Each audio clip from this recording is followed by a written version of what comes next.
Ледяной ветер завывал, словно волк, проносясь по темным пустынным улицам старого города. Тусклый свет единственного фонаря дрожал, отбрасывая длинные тени на мокрую брусчатку. В центре этого мрака стоял Саша, худенький мальчик лет 10, с впалыми щеками и глазами, в которых смешались голод и отчаянная надежда.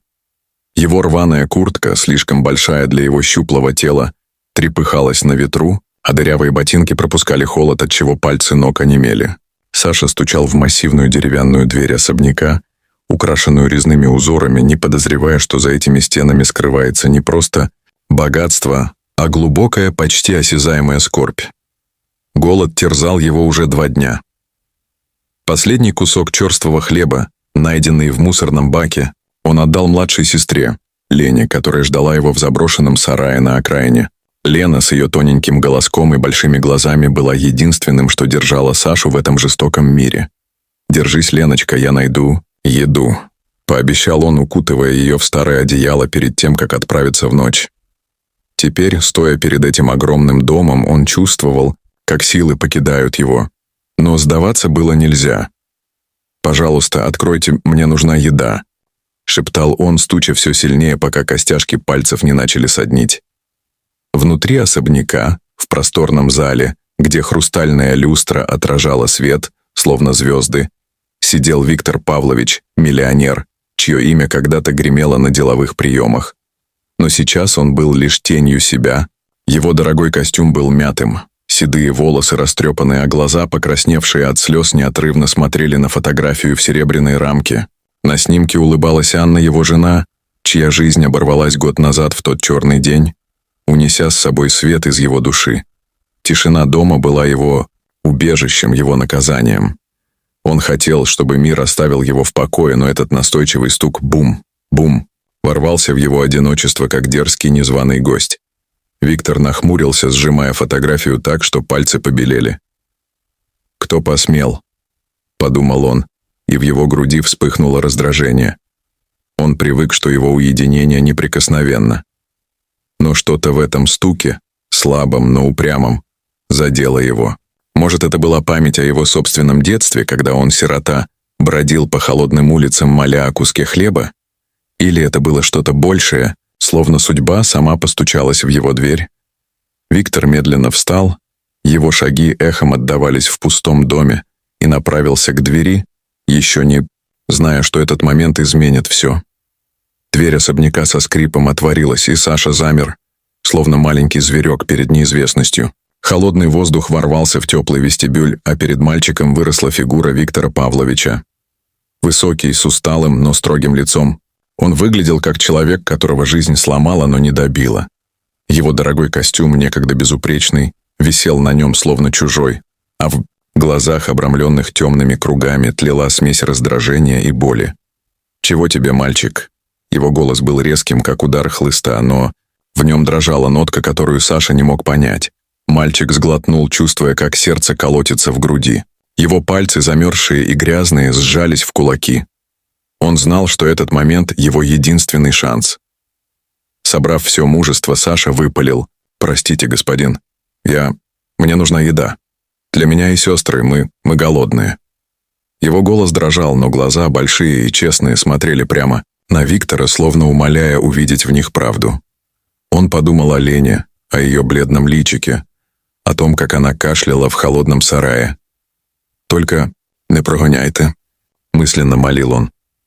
Виктор смотрел на мальчика сверху вниз, и что-то в его худом, покрытом грязью лице кольнуло его сердце.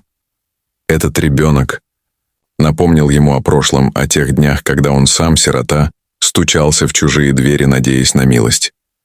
Но горечь утраты жены Анны была сильнее. Она душила его, не позволяя чувствовать ничего, кроме пустоты. «Уходи», — холодно бросил он, уже поворачиваясь, чтобы захлопнуть дверь.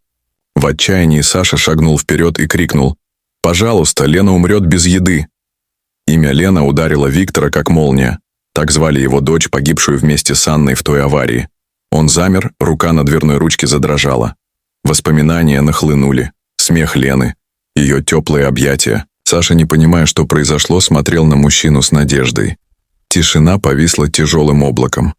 Наконец, Виктор хрипло выдавил: «Заходи».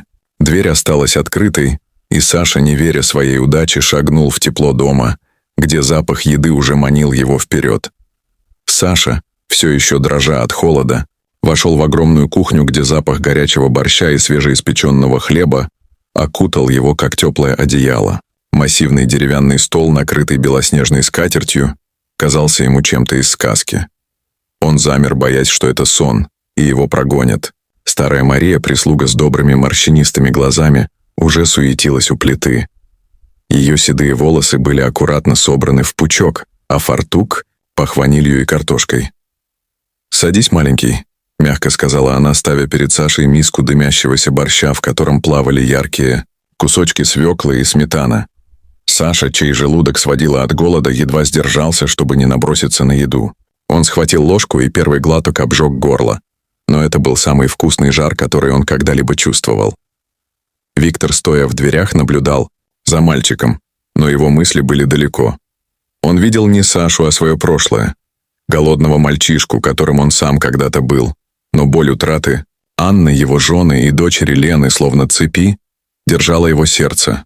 Он не хотел чувствовать ничего, кроме своей скорби. «Накорми его и проводи», — коротко бросил он Марии и ушел в кабинет, где тишина снова стала его убежищем. Там, среди кожаных книг и тусклого света лампы, он сел за стол и достал фотографию Анны. Ее улыбка, такая живая на снимке, резала его как нож. «Зачем ты ушла?» — шептал он, сжимая рамку. На кухне Саша, проглотив борщ, жадно ел картошку с котлетами, которые Мария поставила перед ним. Ее сердце сжималось, глядя на его худые руки и впалые щеки. «Бедный ребенок», — тихо вздохнула она, вытирая слезу уголком фартука. Саша, наевшись, начал рассказывать.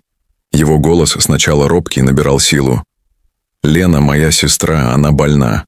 Мы остались одни после мамы. Живем в сарае. Там холодно, и она кашляет». Он говорил, а глаза блестели от слез, но и от надежды, что этот дом, этот теплый угол может стать спасением. Мария слушала, качая головой, а ее мысли кружились вокруг Виктора. Она знала, как глубоко он скорбит, но видела в Саше искру, которая могла растопить его сердце. Когда мальчик, наевшись, положил голову на стол и заснул, она тихо вышла, чтобы найти хозяина. Виктор все еще сидел в кабинете, глядя на фотографию. «Господин Эйд», — начала Мария, — «этот мальчик, он не просто просит еды. У него сестра, она умирает. Вы же знаете, что такое потеря». Виктор не ответил, но его пальцы дрогнули. Имя Лены, произнесенное Сашей, все еще звучало в его голове, как эхо из прошлого. Что-то внутри него начало трещать, словно лед под весной. Виктор вернулся на кухню, где Саша, наевшись, спал, уткнувшись лицом в сложенные руки. Его худенькие плечи вздрагивали во сне, а грязные волосы падали на лоб, делая его еще более уязвимым. Тусклый свет лампы отбрасывал мягкие тени на белую скатерть.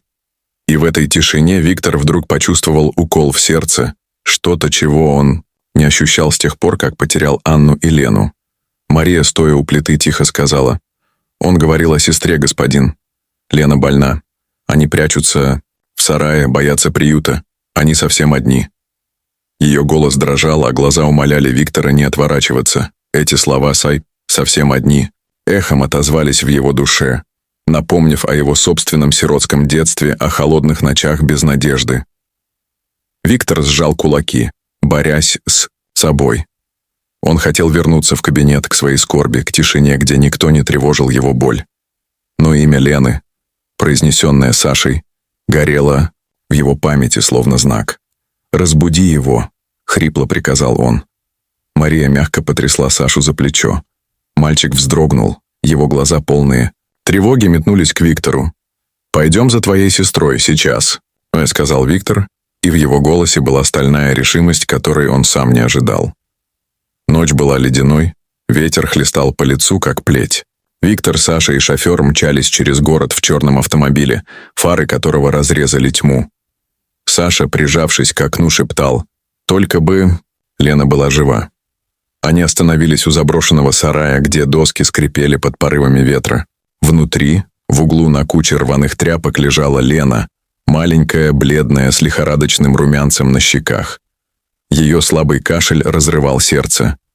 Виктор, не раздумывая, снял свое тяжелое шерстяное пальто и завернул девочку, прижав к груди, словно она была его собственной дочерью. «В больницу», — скомандовал он шоферу, садясь в машину. Саша, сидя рядом, смотрел на Виктора с недоверием и благодарностью. «Зачем вы это делаете?» — тихо спросил он. Виктор, глядя в темноту за окном, ответил: «Потому что я знаю, что значит терять тех, кого любишь». В его голосе дрожала боль, но впервые за год в ней появилась искра надежды. Прошел месяц, и особняк Виктора Павловича преобразился. Когда-то мрачный и наполненный лишь эхом скорби, дом теперь звенел жизнью. В просторной гостиной, где солнечные лучи играли на полированном паркете, раздавался звонкий смех Лены. Девочка, поправившаяся в больнице, бегала по комнате, ее щеки сияли здоровым румянцем, а длинные косички подпрыгивали в такт шагам. Саша, сидя за столом, увлеченно рисовал цветными карандашами. Его глаза светились радостью, которой он не знал с тех пор, как умерла их мать. Старые стены, пропитанные тишиной, теперь впитывали тепло детских голосов, и даже хрустальная люстра, казалось, блестела ярче. Виктор наблюдал за детьми из своего кабинета, где когда-то прятался от мира. Его сердце, еще недавно скованное горем, начинало оттаивать. Он усыновил Сашу и Лену, подарив им не только крышу над головой, но и семью. Каждое утро он помогал Лене собирать рюкзак для школы, а по вечерам учил Сашу играть в шахматы, терпеливо объясняя ходы. Их смех стал его спасением, мостиком к жизни, которую он считал потерянной после смерти Анны и дочери Лены. Мария, прислуга, улыбалась, видя, как Виктор меняется. «Анна была бы счастлива», — шептала она, готовя детям их любимые блины с медом. Однажды вечером, когда Саша и Лена спали в своих новых комнатах, Виктор сел в кресло у камина. Треск дров и мягкий свет огня создавали уют, которого он не чувствовал годами. Он достал фотографию Анны, но на этот раз слезы были не горькими. «Спасибо, что привела их ко мне», — прошептал он, глядя на ее улыбку. Он верил, что где-то там, в звездном небе, Анна смотрит на него с гордостью. Саша, теперь звавший его папой, и Лена, чье имя стало для Виктора символом надежды, заполнили пустоту в его душе. Дом, когда-то холодный, стал очагом любви. Виктор закрыл глаза, и впервые за долгое время его сердце было полно не скорби, а тепла. Где-то в ночи, казалось, загорелась новая звезда, благословляя их новую семью.